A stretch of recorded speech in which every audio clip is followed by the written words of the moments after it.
सांसों का रुक जाना मौत नहीं है। गलत को गलत और सही को सही ना कहना मौत होगी। हम नींबू पानी लगातार बाढ़ में देते हैं, अगर सही बाढ़ मतलब किसी और किए और ऐसे ही दिखेंगे बल्कि और स्मार्ट होते चले जाएंगे। आज की तारीख में जो लोग बड़े बड़े नेता हैं वो किसान कैसे बनता है, किसान आटा ये नहीं पता है उनको, किसान की तकलीफ क्या पता हो। किसानों, ऐ माताओं, ऐ बहनों, बड़े बुजुर्गों, सहयोग तरुण पटेल का करने की आवश्यकता नहीं। अपना सहयोग करो और सहयोग की पहली कड़ी खड़ी होती है ऐ नौजवानों जिनके पास मोबाइल है, इंटरनेट है, मोबाइल का डाटा अगर 30 सेकंड ऑन करो, मोबाइल को लाइव के ले जाओगे। तरुण पटेल जो बोलेंगे दिल्ली तक पहुंचाना चाहते हैं, निकालो फोन। तो ये उपवास जो जारी है ये अभी 10, 12, 15 दिन और जब तक हमारा शरीर साथ देगा करेंगे। देखो बॉर्डर पे कौन बैठा है, किसान। अब क्या करती पाकिस्तान की जनता के लिए। तो जो बॉर्डर पे किसान बैठा है वो भी भारत का है, हम लोग भारत के ही हैं। किसान के लिए संघर्ष हो रहा है, तो इसलिए ये आपका नैतिक दायित्व बनता है कि आप सब लोग उनका सहयोग करें। और इस आंदोलन में हमारी तरफ से कोशिश हुई कि पूर्वांचल में भी, अवध में भी एक आवाज उठे। उसके लिए हम उपवास कर रहे हैं कि ज़्यादा से ज़्यादा लोग जगें। आज के बाद, चूंकि अभी हमारा सफ़र आधे रास्ते पे पहुंचा है, आज के बाद इस पूरे जनपद में जहां तक भी आवाज़ पहुंचती है आपकी, कोई भी आपसे पूछे तो कहिएगा भैया तरुण पटेल अपने लिए नहीं कर रहे हैं। बाकी प्रधानी की राजनीति इस दरवाजे से होती है, हमको पता है कि कौन हमारा है कौन हमारा नहीं है। तो इन सब का हिसाब किताब नहीं हो रहा है। यहाँ किसान हित की बात है और हम आप किसान हैं, हम आप खेत मजदूर भी हैं। अपने खेत में ही अपनी मजदूरी करते हैं और अपनी फसल को अपने दरवाजे लाते हैं, थोड़ा बहुत बेचते हैं और उसको उपभोग करते हैं। सबसे महत्वपूर्ण समस्या है पशुधन। हमारे आपके दरवाजे का पशु पहले कितने में बिकता था, अब कितने में बिकता है अब पूछते नहीं। आप देख लीजिए, आप समझ लीजिए। अब तो धान था। दरवाजे पे पशु बेचने में कितनी कमी हो गई, कितनी गिरावट आ गई है, कितना सस्ता बिक रहा है, कितना महंगा बिक रहा है, आप जान लीजिए। हमारा ही जानवर हमारी ही फसल चौपट कर रहा है, तो उस फसल का जो चौपट हो रहा है उसका निकालिए हिसाब किताब। जानवर सस्ते में बिक रहा है उसका हिसाब किताब लगा लीजिए। आपकी फसल चरी जा रही है उसका हिसाब किताब लगा लीजिए। आप दिनों रात रखवाली कर रहे हैं उसका हिसाब किताब लगा लीजिए। दिनों रात रखवाली कर रहे हैं ना, उसका हिसाब किताब लगा लीजिए। फिर आप ही रास्ते चलते हुए सांड से, सुअर से, नीलगाय से मारे जा रहे हैं, उसका हिसाब किताब लगा लीजिए। आप अपने गन्ने को, धान को, गेहूं को, अपने धान के बेरन को बचाने के लिए जाली लगा रहे हैं, मच्छरदानी लगा रहे हैं, धोती लगा रहे हैं, तार लगा रहे हैं, जाल लगा रहे हैं, इसका हिसाब किताब लगा लीजिए। और उसके बाद हिसाब किताब लगाइए कि 2000 रुपए की जो चाशनी या चटनी हम लोगों को दी जा रही है ये ज्यादा है कि आपका नुकसान ज्यादा है। नहीं, नुकसान ज्यादा। ये आप सब तय करिए। नहीं, नुकसान ज्यादा। तो भैया 2000 रुपए में खुश हैं आप सब? नहीं। भैंसिया जो अगस्त सितंबर महीना बेचा जाता है 70-80 हजार में, आप कितना बिकाता है? अरे अब 300 लाएंगे। तो पहला 80,000 और 50,000 में 30,000 का अंतर, तो 30,000 के नुकसान ही हो ही गए। फिर फसल चरी जा रही है, फिर आपकी फसल चली जा रही है उसका आकलन करिए। फिर आप दिनों रात खेत की रखवाली कर रहे हैं उसका आकलन करिए।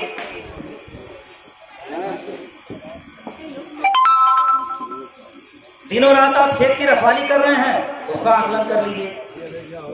आपका ही जानवर आपको मार रहा है उसका आकलन कर लीजिए। आपको अपनी फसल को बचाने के लिए तार लगाना पड़ रहा है, जाल लगाना पड़ रहा है, पैसा कहाँ से लाते हो इसका हिसाब किताब लगा लीजिए। बैठ जाओ। आपको ये तय करना है कि ये सरकार आपको आपको सब्सिडी देगी। अभी कल चाची लोग पिछले गाँव से आई थी, यही पूछ रहे थे, पहले हर दरवाजे पे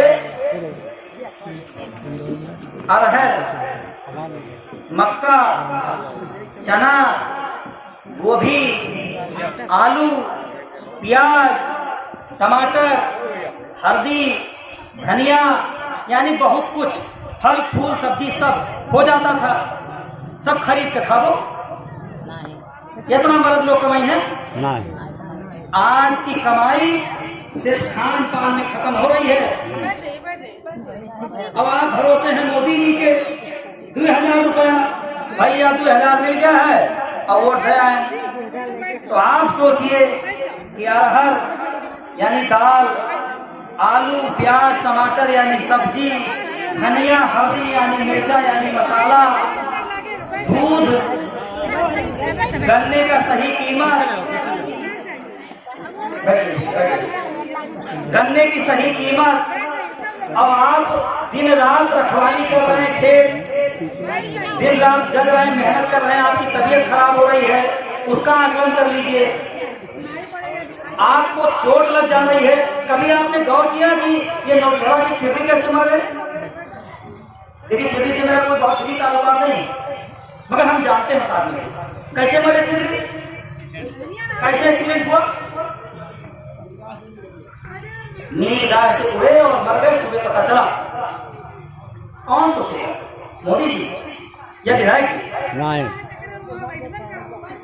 तो एक चीज जानिए, न भाजपा, न सपा, न बसपा और न ही कांग्रेस।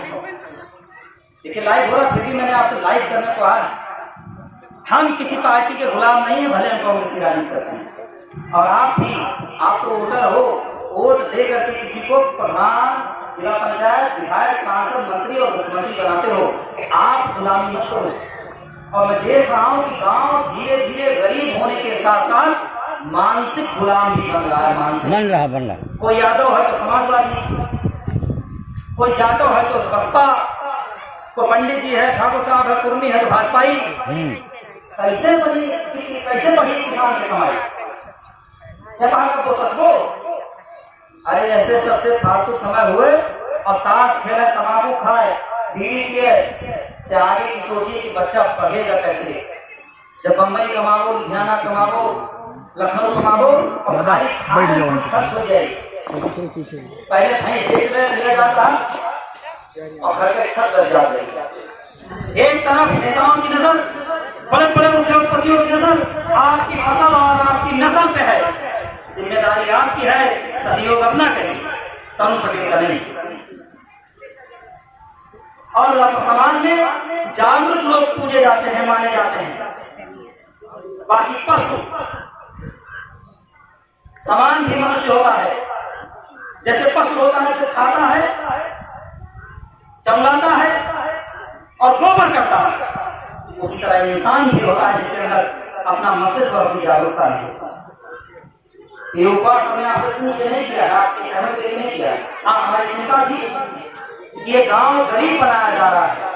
मुझे भैया पांडे जी ने कहा कि हमने लखनऊ से दिल्ली तक की राजनीति समझ को लिया है और उसकी एक बात आपसे कही, यहाँ की राजनीति तो वो नेता काबिल है जिनको किसान कैसे बनता है नहीं पता। किसान और एक चीज जान लीजिए, गौशालाएं योगी आदित्यनाथ जी के द्वारा अपने पट्टों को पैसा कमाने का एक केंद्र बनाया गया। केंद्र, इस बात को आप सब समझिए। गौशालाएं सरकारी लोगों का, अधिकारियों का, योगी आदित्यनाथ के पट्टों का, भारतीय जनता पार्टी के पट्टों का और क्षेत्रीय जो भी विधायक हैं इनके पट्टों का पैसा कमाने का आदत होती है। आज किसान आंदोलन चल रहा है, एमएसपी की बात हो रही है। अभी गेहूं खरीद की केंद्र का तारीख बढ़ाए जाने की बात है और कई जने गेहूं नहीं दौलत जो की कौन जगह है वो करना आपको कई जने पे जो है गेहूं क्यों ना क्या है जाओ जाके खड़ा रहो दिखावे नहीं लोग चला को बढ़िया तो सहयोग अपना करिए। ऐसी सरकार आने वाले 22 में चुनाव होने जा रहा है, चाहे सपा हो, बसपा हो, भाजपा हो, कांग्रेस हो, सबसे कहिए कि आपकी बात किसान सोच का नेता चाहिए। यह किसान दाल वो हूँ उनके भाव और बरिखावे से लेके खेत से लेके पता हो, क्योंकि लड़ाई हम सबको एक दूसरे का सहयोग दे करके लड़नी। और जब लड़ाई चहुओर छिड़ जाएगी, जैसे आज हमारे दरवाजे पे हो रहा है, आज उत्तर प्रदेश के लगभग हमारी जानकारी अभी तक है 47 जिलों में ऐसी छोटी मोटी सभाएं, कहीं 10 लोग, कहीं 15 लोग, कहीं 100 लोग, आप गिनती गिन लीजिए। आने जाने वाले लोग कम से कम 500 से ज्यादा लोग आ जा चुके हैं। तो इस तरह के कार्यक्रम लगभग 47 जिलों में आपके भाई, आपका बेटा कर रहा है, हमारे लोग कर रहे हैं। शुरुआत हमेशा छोटी होगी, जब धीरे धीरे लोगों का सहयोग मिलता है वो बड़ा बन जाता है। इसीलिए कहा गया है कि मैं अकेला ही चला था, मैं अकेला ही चला था, जाने में मंजिल मगर लोग साथ आते गए, कारवां बनता गया। जब सही नियत होगी, सही बात होगी तो कारवां बनेगा। आज से हमने हरजाने की बात पूरे उत्तर प्रदेश में छेड़ने की कोशिश की है और 47 जिलों में इस तरह के कार्यक्रम हो रहे हैं। और हरजाना है उसको समझ लीजिए, क्या कर जानवर सस्ते में बिक रहा है, 5 साल में कितना सस्ते बिका, इसके लिए हम लोग हरजाना लगा रहे हैं। योगी आदित्यनाथ जी पे, और जो फसल आपकी नुकसान हो रही है, जो तार लगाना पड़ रहा है आपको अपने खेतों को बचाने के लिए, इन सब का मिला के 5 साल में मुख्यमंत्री जी 50,000 रुपए का हरजाना है। हरजाना इसलिए क्योंकि आपके निर्णय से हम लोगों का नुकसान हुआ है। कम है कि ज्यादा? कम है, कम है, कम है। 5 साल में जानवर सस्ता बिका, आपको खेत रखाना पड़ा, आपको अपने फसल की रखवाली के लिए तार बार जाली धोती मच्छरदानी सब लगानी पड़ी, सबका रुपया जोड़ लीजिए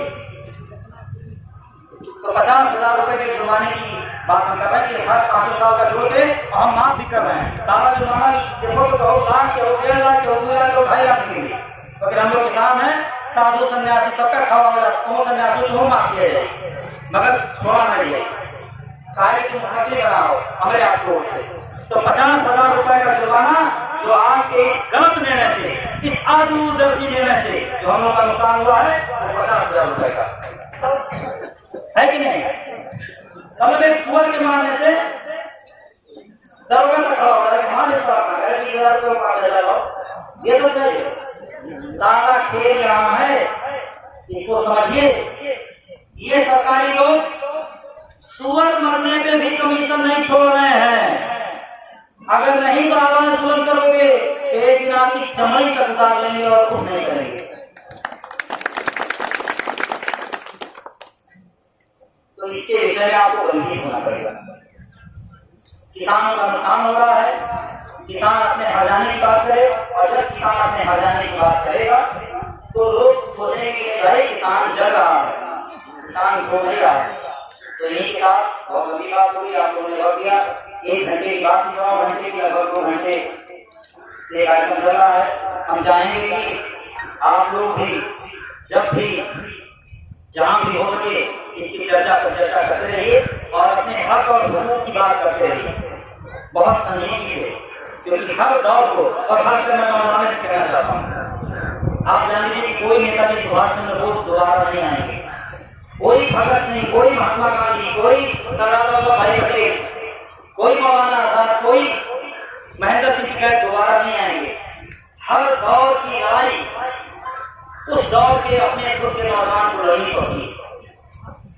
जिसको जिसको लगता है कि वो नौजवान है, उसके भुजाओं में थोड़ी ताकत है और उसके सीने में एक अच्छा दिल रखता है अपनी माटी के लिए, अपनी किसानी के लिए, अपने परिवार के लिए, उन सबको सकारात्मक होकर इस दिशा में सोचना चाहिए कि आपको अपने दौर की लड़ाई लड़नी पड़ेगी। इन्हीं भावना के साथ, इसी विश्वास के साथ आप विदा लेते हैं, फिर आपसे मिलते रहेंगे। धन्यवाद, जय हिंद।